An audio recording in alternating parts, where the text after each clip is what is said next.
I had always been concerned about the possible health impacts of GMOs, but then found out that most of the world's GMO crops are actually consumed by livestock, with dairy cows consuming the most per animal. This fact, with everything I'd learned about bioaccumulation, made dairy terrifying, especially considering how much cheese I ate in my life. Cheese is an amazing product when you think about it. It's probably one of the single best foods at compromising health that you're going to actually feed to people. Think about it. You've got an animal product.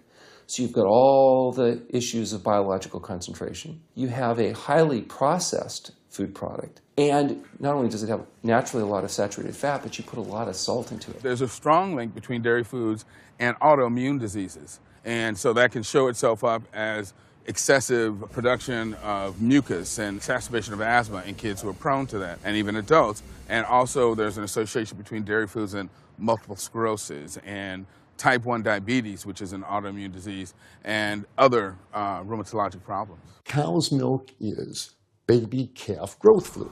That's what the stuff is. There's absolutely no child or human on earth who actually needs the milk of a cow any more than they need the milk of a giraffe or a mouse. Milk is a risky food for human consumption. As a pediatrician, I see on a daily basis children suffering from conditions that are linked or associated to dairy consumption, such as eczema, acne, constipation, acid reflux, iron deficiency, anemia.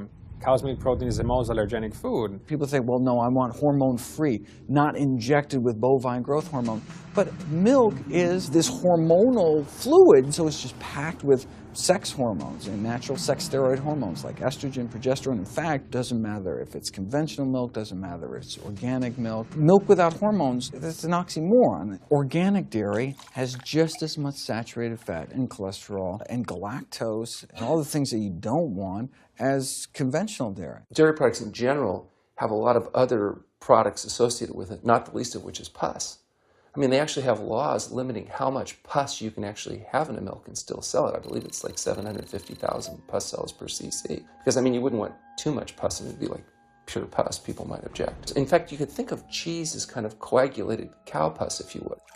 But I was always told that we need milk for strong bones. Researchers have studied bone development in kids and whether they get stress fractures and that kind of thing. And the kids who drink the most milk have zero protection. Milk does not build strong bones. Harvard researchers have looked at a large group of older women. Over an 18-year period, the milk drinkers had zero protection from fractures. So this old notion that somehow milk is going to build strong bones or protect your bones later in life, it's a myth. People that drink milk have higher rates of hip fractures, have more cancer, and live shorter lives. It turns out that countries with the highest dairy consumption also have the highest rates of osteoporosis, so clearly drinking more milk doesn't protect your bones. Doing more research, I found that dairy was linked to many different types of cancer as well. Just like many of us, I thought that the majority of cancer was due to genes, but only 5 to 10% of cancer is actually genetic. Any cancer is caused by a DNA mutation, but that's not enough. So that can cause that first cancer cell, but one cancer cell never killed anyone. 2 cancer cells never killed anyone. But 1 billion cancer cells, now we're running into problems. So we need to reduce the growth factors in our body, like IGF-1. Insulin-like growth factor 1 is this cancer-promoting growth hormone involved in every stage of cancer cell growth and spread and metastases.